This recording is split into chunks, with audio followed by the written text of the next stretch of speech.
Om Jnana-timirantasya Jnananjana Shalakaya Chakshurunmilitam Yena Tasmai Shri Gurave Namaha. Subject is, who is Lord Caitanya? Very important subject. I'm mostly based in India and I travel around. Actually, spend a lot of time in Gujarat, although I don't know Gujarati. I speak Hindi mostly. But we find that people all over India, they know about Krishna. Not nearly as much as they should know, but they have some basic idea. Or even if they know, often they have mixed up hodgepodge ideas. But they don't know much about Lord Chaitanya. Sri Krishna Caitanya Mahaprabhu. Or if they know maybe what they heard, been taught in school, that he was one of the great Bhakti saints. Approximately 500 years ago. Who is Caitanya Mahaprabhu is described in Sri Chaitanya Charitamrita. This is the edition of Sri Chaitanya Charitamrita. It's translated from Bengali, so there are many Sanskrit verses. It's translated from Bengali by Srila Prabhupada. This is the first volume. There are 8 volumes like this. It's a big book, which describes, just as Srimad Bhagavatam describes or establishes who is Krishna. Who is Krishna according to Srimad Bhagavatam? There are many descriptions. They are summarized in the line, Krishna tu Bhagavan Swayam. Krishna is the original personality of Godhead. And there are many other verses describing the divinity of Krishna. So Bhagavad Gita and Srimad Bhagavatam describe Krishna, and they also describe Sri Krishna Chaitanya Mahaprabhu, but in an indirect way. Chandakalo Yadavavastha Triyugam. This is described by Kalad Maharaj. One of the names of Narayana is Triyugi, which means he only appears in 3 ages, but Kalad Maharaj explains that Chandakalo, he does appear in Kali Yuga, but in a covered form. And his appearance in Kali Yuga is described in Srimad Bhagavatam in the description of the Yuga avatars. In each Yuga there is an avatar who teaches the Yuga Dharma. The Yuga Dharma for Kali Yuga, this Kali Yuga is Harinama Sankirtan, chanting the names of Krishna. And the Yuga avatar is described Krishna Varnam Tvisha Krishnam Sangopangastra Parshadam Yagyaye Sankirtana Praya Yajantihi Sumedha Saha. It is described that Krishna appears and he chants the name of Krishna, but he's not the color Krishna. He has a different form. And he appears with his associates and devotees and his weapons. Persons who are intelligent in this Kali Yuga, which is unusual, although everyone thinks they're intelligent. But everyone is, in the words of Srila Prabhupada, damn fool number 1. Because they think they're intelligent, but they don't know even the most basic point of spiritual knowledge, that we are not the body. Which Krishna, in the beginning of Bhagavad Gita, rebuked Arjuna. Ashochananda socha strong, pragyavadam chabhashase, gadasudagasasus cha, nanu shochanti pandita. You are talking as if you know a lot, Krishna told Arjuna.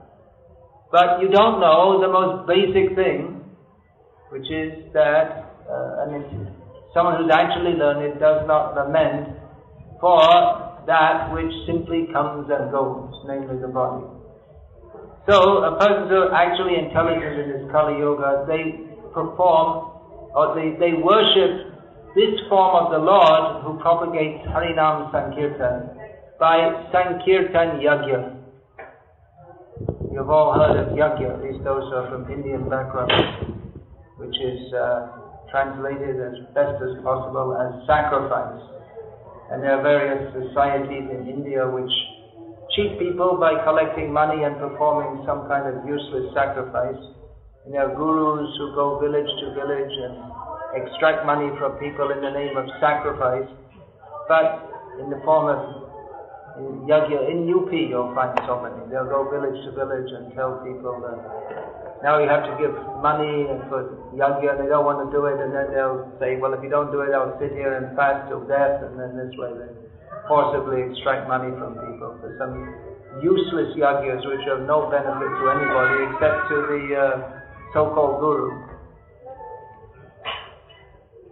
So the only yajna for Kali Yuga is Sankirtan Yajna, chanting the names of Krishna. And the avatar who propagates this, who is that?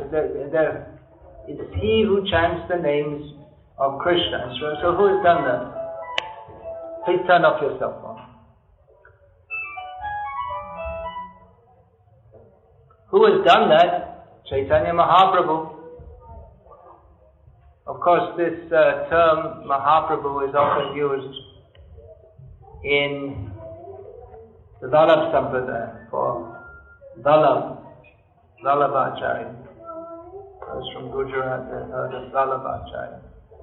But correctly it can be applied to Caitanya Mahaprabhu, who is the Supreme Personality of Godhead.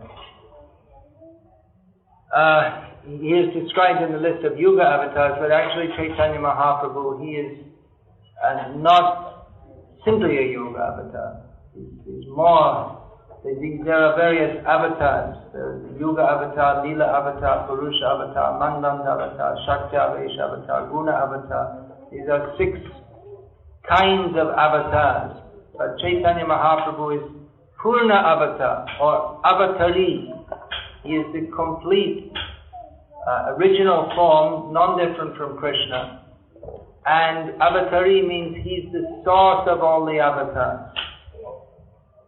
That means that although there are many avatars, Ram, Nrsimha, Varaha, Kurma, Vamana, but the original of all, from whom they all come, is Krishna, and Krishna has come as Caitanya Mahaprabhu.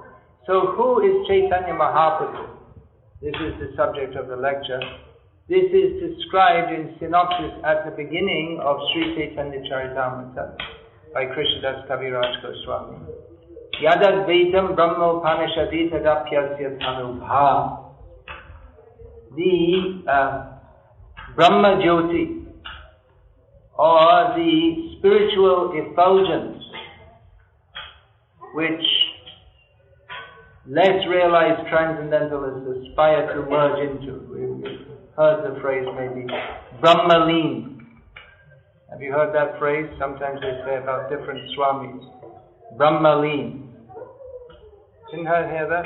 It means he's merged into Brahma, although by looking at them it looks like Anna Brahma has merged into their body in large quantities. In other words, they're quite fat usually, these Brahmaleen Swamis. So, but that Brahma Jyoti into which the transcendentalists, they aspire to merge, that is described in the Upanishads. But that is simply the effulgence of the body of the person being described in this verse, Caitanya Mahaprabhu. Ya Atmantaryami Purusha iti syo syangsa vibhavaha. And the Paramatma, Antaryami, the Supreme Lord, who resides in everyone's heart and in every atom, that is simply his partial expansion. Shadaishvarya Purno Yaiha Bhagavan Swayamayam Na Chaitanyat Krishnaj Jagati Paratattvam Paramiha. The Supreme Personality of Godhead, replete with 6 principal opulences. That is He. There is no one superior to Him. So that is the description. There is no truth superior to Caitanya Mahaprabhu. He is the Supreme Personality of Godhead. if you at all come to this temple or read Srila Prabhupada's books, you must have heard the phrase, the Supreme Personality of Godhead. God is a common term in English. It's a vague term. More precise is, Srila Prabhupada used the term Supreme Personality of Godhead. People generally tend to think of God as some vague force, or that God, anyone can define God in any way they like, and you can choose your own God, or make up your own God, or make yourself God, or become God. Supreme Personality of Godhead. Paramam Purusham Divyam, described in Bhagavad Gita. That is the more precise description. Supreme Personality. The Supreme is not simply a force or a power, but He is the personal source of all power. So that term is applied to Krishna. That is rightly applied to Krishna, not to anyone else. Not to Sai Baba or any other Baba, nor even to Indra or Chandra, or only to Krishna. Of course, there are the other forms of Krishna. Rama, Nrsimha, Varaha, Kurma. They're all Narayan forms. The original form is Krishna. So that saying Supreme Personality of Godhead, that is Caitanya Mahaprabhu. But the difference is that He's a very unusual form. Of course, all the forms of the Lord, they're unusual in the sense that they're extraordinary.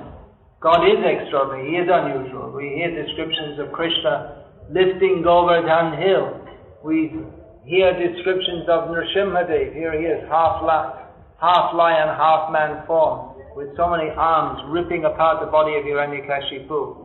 And we say, well, I don't think anyone could do that. If we say that, that is atheism, because why should we expect God to... No man can do that, that's a fact, no ordinary person. But then the Supreme Person, if He's the Supreme, then He should be doing something different to everyone else. Otherwise, what's the meaning of Him being Supreme?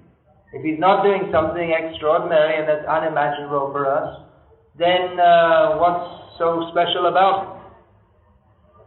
So, Caitanya Mahaprabhu is the Supreme Personality of Godhead, but He doesn't appear to perform activities that are instantly recognizable as extraordinary. He doesn't lift Govardhan hill, He doesn't rip demons apart, He doesn't expand His body like Vamana Dev did to cover the whole universe. But He performs actually the most extraordinary activity of all, which is that He delivers pure love of Krishna. Therefore He is prayed to. Namo Mahavadanyaya Krishna Prema Pradaya. Say Krishna Caitanya Namne Gaura Tvishe Namaha. He is prayed to as being the most magnanimous of all the forms of Krishna. Krishna comes, yada yada hi dharmasya glanir bhavati bharata abhyutanam adharmasya sadatmanam srijamyaham. Krishna comes to rectify whenever there is a decline in dharma and an upsurge of adharma. So Krishna does that. He comes in various ages, and Krishna himself, in his original form, when he comes, he speaks Bhagavad Gita. And he makes the extraordinary promise, Sarva Dhamman Parityaja Mamekam Sharanam Vaja Aham Twam Sarva Papebhyo Mokshisham. He says that if you just surrender to me, I will deliver you from all your sinful reactions. So this is extraordinary, because considering how many sinful actions we have done, even if we're proud of being vegetarians, and we're still sinful, even if we're eating vegetarian food, if it's not offered to Krishna. But even being in this material world, at every moment we're committing sinful activities. We've done so for millions of lifetimes. And although we might be, not in my case, but in some of your cases, You might be born in a pious Gujarati family, but how many lifetimes of, how many different sinful births have we been through? So we have practically unlimited sinful reactions, and to counteract them there is the process of prayaschita. By performing various penances, we can become free from the effects of sinful reactions. But even while we're performing penances, we may inadvertently be committing more sins. So it's very difficult to get free from sinful reactions and to become free from this material world. It's very difficult to get out. That's why those who want to be Brahmalin, who want to become liberated from this material world, they perform severe austerities. They may sit in a Himalayan cave and meditate, or sit in a cold river in the winter and meditate. It's pretty difficult to meditate in a cold river. All you can think of is jumping out. How long do I have to stay there? Or in the heat. Those who actually live in India, they know what the summer sun is like. And then they may, in the heat of the summer, 40 plus Celsius, what's that in still use Fahrenheit here? There must be more than 110 Fahrenheit. Unimaginable in England. When it goes above 80, people call it a heat wave. So in the heat, they'll sit in the hot summer sun and build fires all around them and sit and meditate. These are the kind of austerities that people do to try to become self-realized.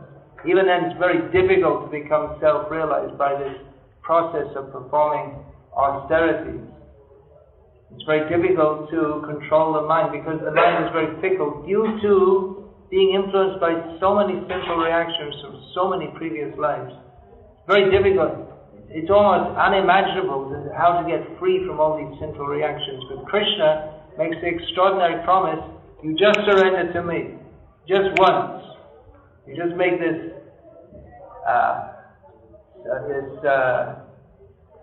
determination to surrender to me and I will deliver you from all sinful reactions. So how kind is Krishna? But Caitanya Mahaprabhu is even much more kind than Krishna. He is Krishna, but more kind. And Krishna says, you surrender to me and I will deliver you. And Caitanya Mahaprabhu is saying everyone's so fallen in Kali Yuga, people haven't got the slightest idea how to surrender to Krishna. They're not in the name of religion, they religiously kill millions of cows. How hypocritical. The most sinful thing, and they do it religiously. They think it's a religious act to bleed cows to death. In the name of religion, so much irreligion is going on. So Caitanya Mahaprabhu, he doesn't, even though Krishna says, you surrender to me, then I'll deliver you. Caitanya Mahaprabhu, he doesn't wait for people to come to him. He goes out looking for them. He goes out and catches the conditioned souls of Kali Yuga and pours the sweet names of Krishna into their ears and delivers them, gives them the prospect of attaining Krishna Prem, which even most devotees of Krishna, they have very little idea about. Even people who are very pious and devotional and worship Krishna, they're thinking, well, Krishna will look after me. He'll look after my home and my business and my family and my health, and we'll all live happily ever after, and in the next life also. So most people, they have very little idea of what actual love of Krishna is. But Caitanya Mahaprabhu teaches that to the superlative level. We've heard of the gopis of Vrindavan, but very few people have much idea actually what is the standard of love of the gopis of Vrindavan. But that is Caitanya Mahaprabhu's special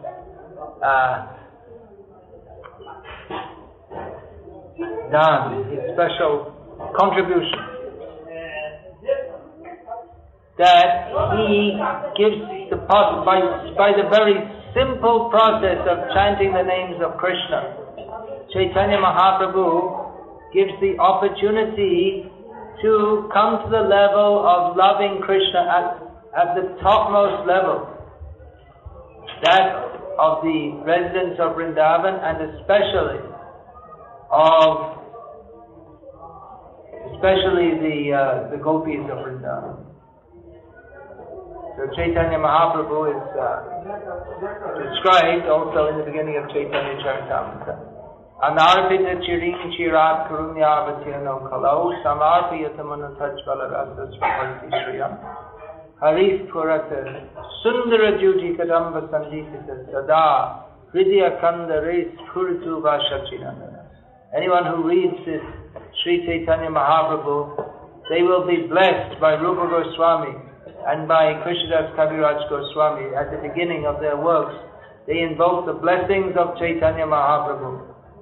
Many people come to sadhus and ask for blessings. Krishnadas Kaviraj Goswami gives the blessing that may Chaitanya Mahaprabhu always reside within your heart. That's the best blessing. People come ask for blessing. What blessing? I have a bad back. Cure my bad back. Or it's my child's birthday. Or they have an exam coming up. Or this and that. So many materialistic blessings people are looking for. But Chaitanya Mahaprabhu's devotees, they give blessing, just like one Brahmana wanted to give a blessing to, he gave a blessing to Chaitanya Mahaprabhu. May all your material happiness be spoiled. Oh, that wasn't a blessing, that was considered a curse. But Chaitanya Mahaprabhu was very happy. Yes, thank you very much. This is exactly what I want. No material happiness.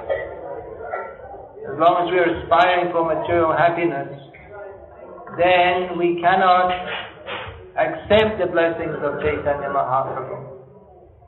Bhukti, mukti, spriha, yavat, pishachi hridi vartate, tavat bhakti sukhasyatra, katam abhudayo. They, Rupa Goswami, the chief follower of Chaitanya Mahaprabhu, has said that the desire for material enjoyment, if you desire to be happy with your family, friends, money, bank balance, and all these things, Rupa Goswami describes it like this: desire is like a witch within the heart that sucks.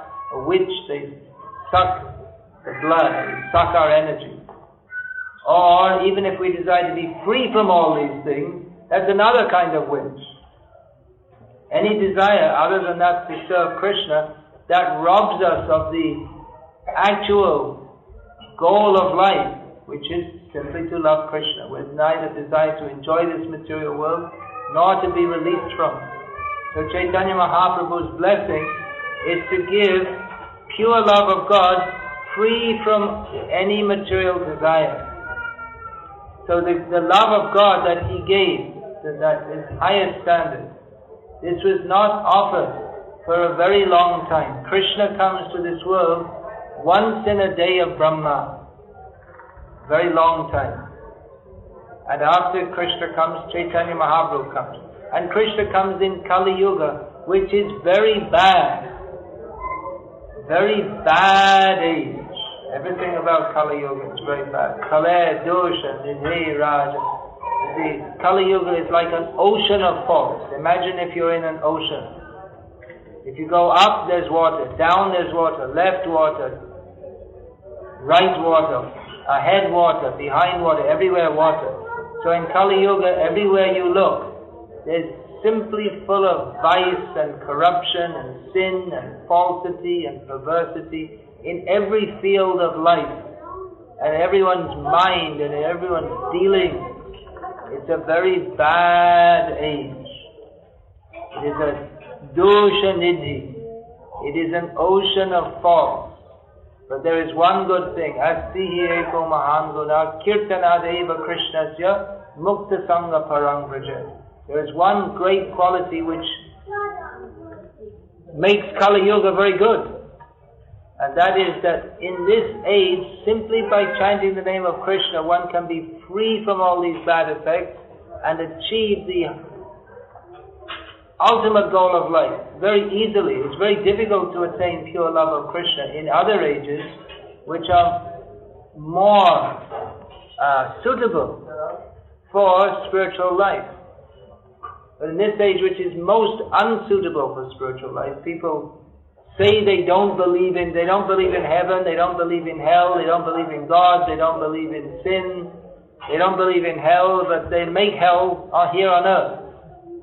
They're busy doing that. So people have made the world into a hellish situation, but Caitanya Mahaprabhu, by this simple and joyful process of chanting Hare Krishna, makes it very easy to attain the highest goal of life, which isn't attainable even by many yogis or very greatly sense-controlled people or even very many pious people. By this process of chanting Hare Krishna, everyone can be delivered and go back to Godhead. This is Caitanya Mahaprabhu's great gift. I wrote a book, it's in English, it's also been translated so far in Russian, Hindi, Gujarati, Telugu, Tamil, and maybe some others. I wrote this book about Caitanya Mahaprabhu because, actually especially for India and for devotees all over the world, but because people, they don't know about Caitanya Mahaprabhu.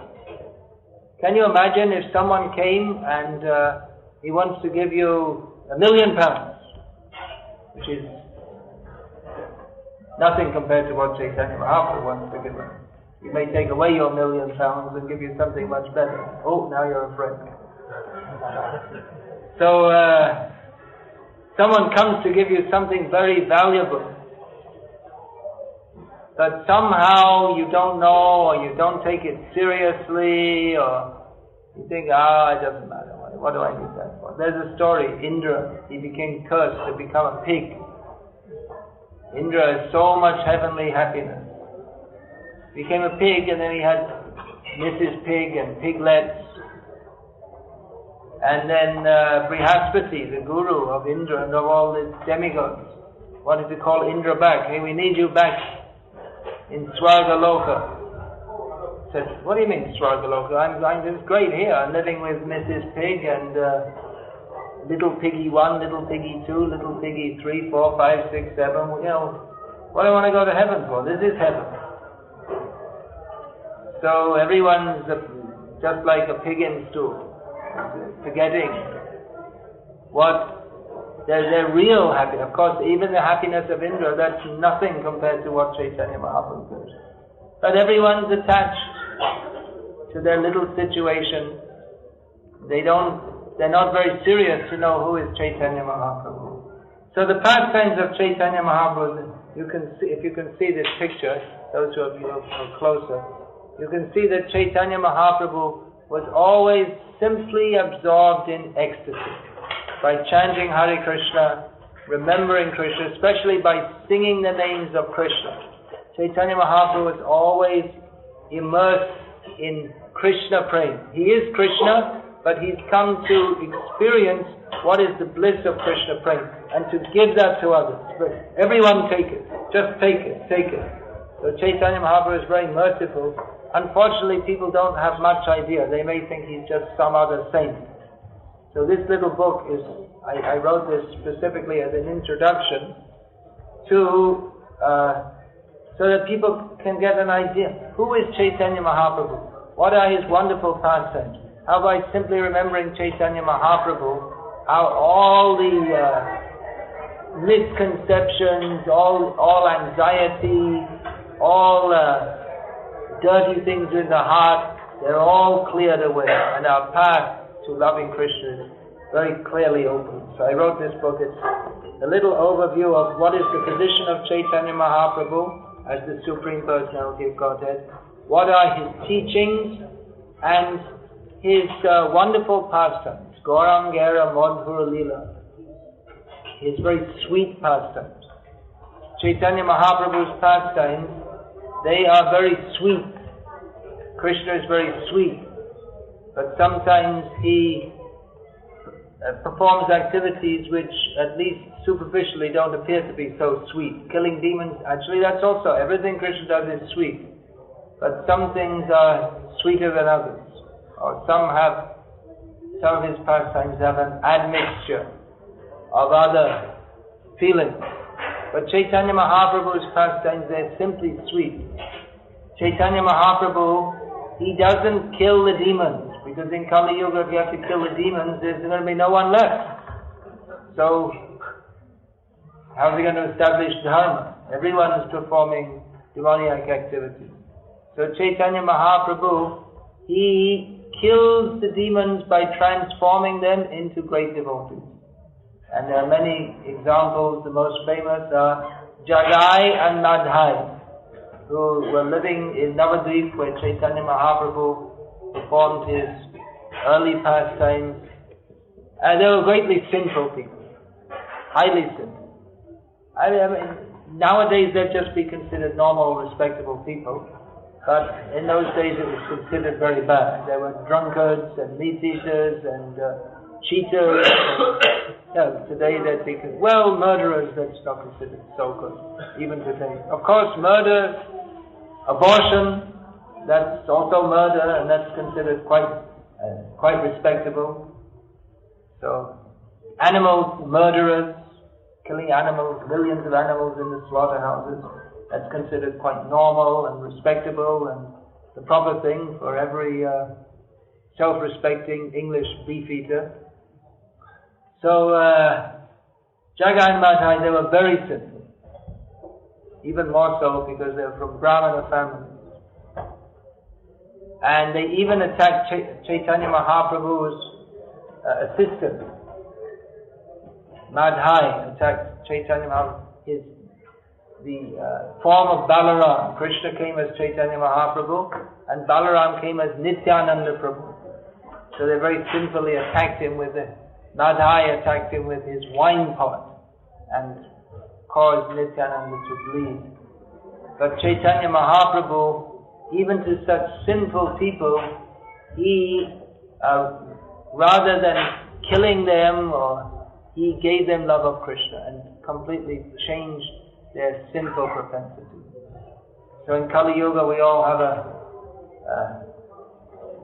actually not only in Kali Yuga, but particularly in Kali Yuga, the sinful propensity is very prominent. But by taking the mercy of Chaitanya Mahaprabhu, we can be free from that and attain the highest love of Krishna. So Chaitanya Mahaprabhu distributes his mercy principally by the Hare Krishna Mahamantra. We are chanting, this movement is known as the Hare Krishna movement, because we chant, what do we chant? You all know? Hare Krishna, Krishna Krishna, Hare Hare, Hare Rama, Rama Rama, Hare Hare. This is Chaitanya Mahaprabhu's contribution. What has he done for the world? Did he open hospitals? Did he open schools? Did he open leprosy camps? Or make plans for increasing the crop production? Did he open businesses? No, Chaitanya Mahaprabhu did none of these things.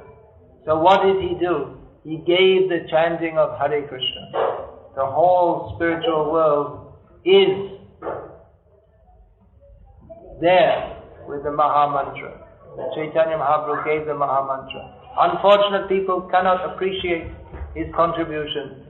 They think if someone opens hospitals or helps lepers, helps lepers to become cured from some disease, they're actually helping people. But Chaitanya Mahaprabhu was not on such a superficial platform. Chaitanya Mahaprabhu wanted to actually help people in the best possible way, in the only possible way, because helping lepers doesn't really help them at all.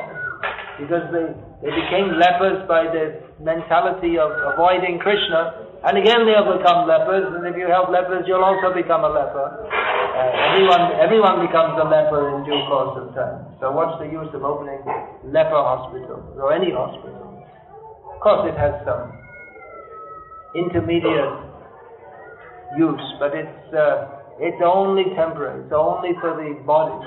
But Chaitanya Mahaprabhu gives that which is really required for everyone, which is pure love of Krishna. And he gives it by chanting the holy names of Krishna.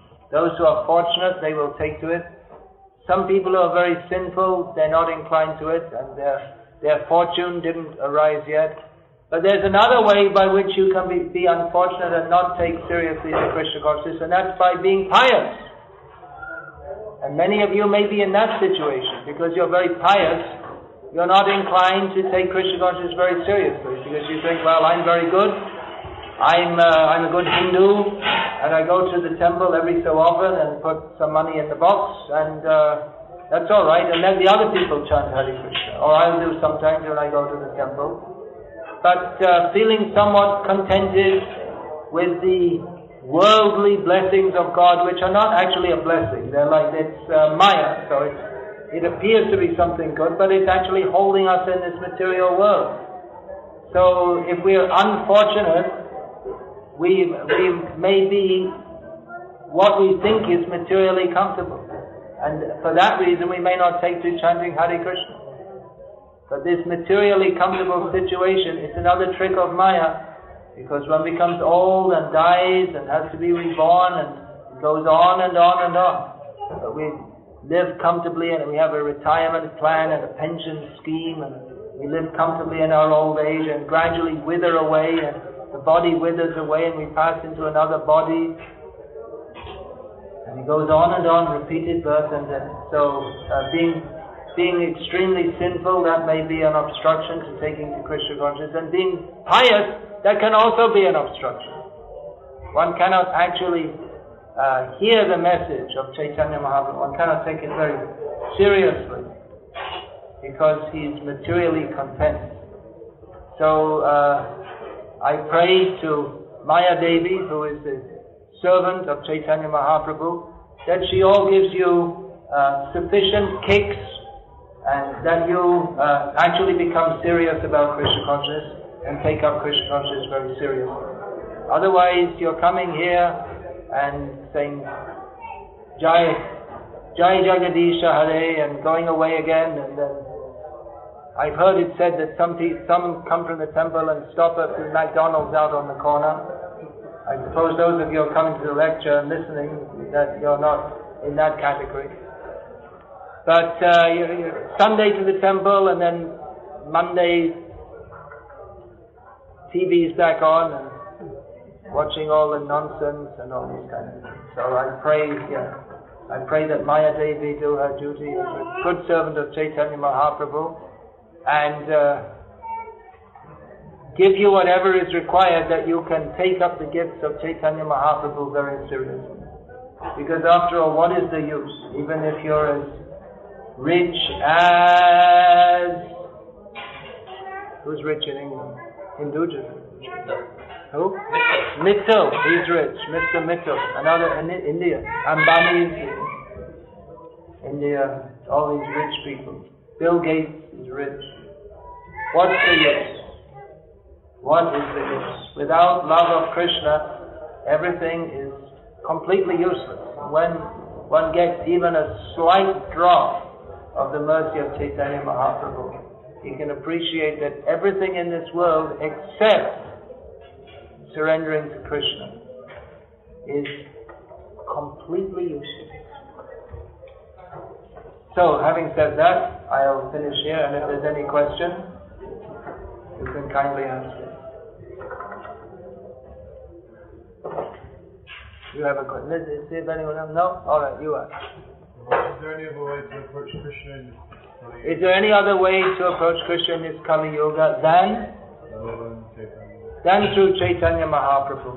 Well, in one sense, everyone's approaching Krishna, directly or indirectly.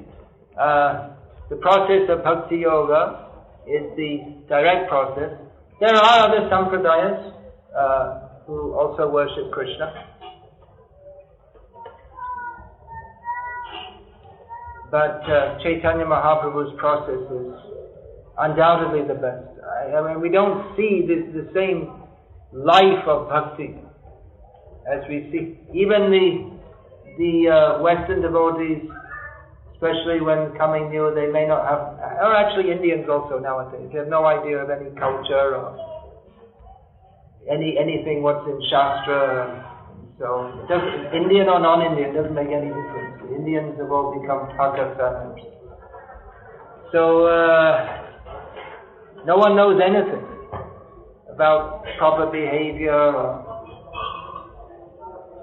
But the people who take the Caitanya Mahaprabhu's movement, we can see manifest in their enthusiasm to chant the holy names of Krishna is itself evidence of the mercy of Krishna.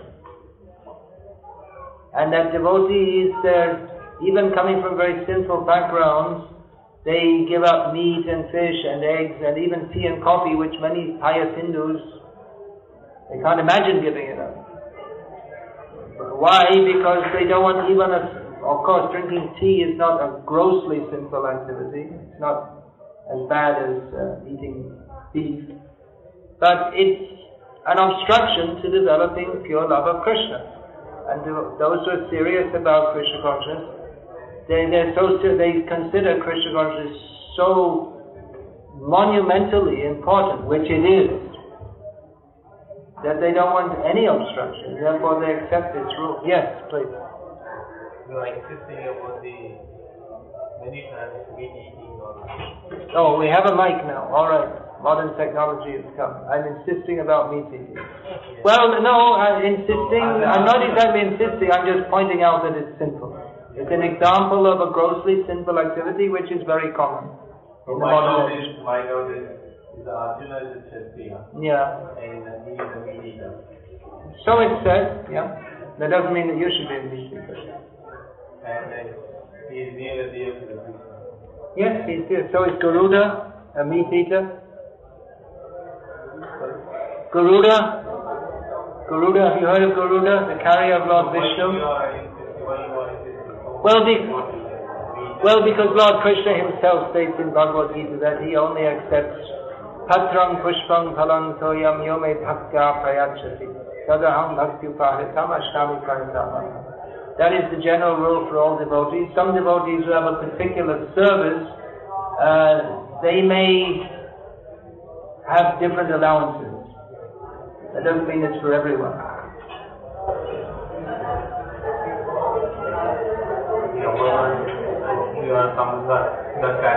If you can serve Krishna in the same way that Arjuna does or Garuda does, then you can ask Krishna for permission to eat meat also. Otherwise, don't. I think you are only speaking to the particular branch of the whatever culture you are speaking about. Particular branch of culture. You believe. What's your name? Lakshman. You're from? Where are you from? Lakshman from India. And you believe. So let's declare it. Put it in all the newspapers. Lakshman from India believes something or other. But what is your position? What is your authority? What's the? Why should anyone take seriously what you believe? We should believe what Krishna states in Shastra. I'm asking a question to you. I'm not asking you to believe me. Okay? No, but I'm just pointing out that your statement, I believe, it just demonstrates the normal standard of incredible false egoism by which people think that what they believe is very important. When you're totally insignificant, you're no significance either materially or spiritually, and just you haven't studied Shastra very deeply, you're living a materialistic life, and then you say, I believe, as if we all have to take it seriously. We have the words of Shastra and of the Acharya. This is what we should believe. These are the words of self-realized people. It's not just that anyone can come and say, I believe, and then we, really? No. You have to look. Just like you can go into a group of mathematicians and say, well, I don't believe in geometry. Why should they take you seriously? How about they tell the same thing? Why did you You become an expert in mathematics, and then people will take what you say, they might take what you say seriously. But without any training or any practice, and you come in and you want to say that, well, I've got something important to say, why should anyone take you seriously? Of course, not only you, everyone says, I believe so, but it's a monstrosity. So that's the question of I believe. What I asked you to answer, totally diverted, and you're just talking about my word, I believe. So that's because, alright, because it's a nonsense statement, that's why. I'm just pointing it out, it's for your benefit, if you'd like to take it seriously. Well, I'm just pointing out that your question may be on the wrong basis. Yes, that is not the issue here. I'm asking the question. Well, that's what you think. That's what you believe, that is not the issue. But I'm pointing out that you have some basic misunderstanding by which your question is on a wrong basis. And if you have a little humility, you might accept it instead of sitting here and arguing. You might want to actually learn something. That's why I'm asking the question. No, but you don't want to learn. I want to learn, that's why I'm asking. If you want to learn, then you have to become a submissive. And I'm just pointing out that the very statement, I believe, represents a whole mistaken mindset which makes it very difficult for you to learn anything about spiritual life.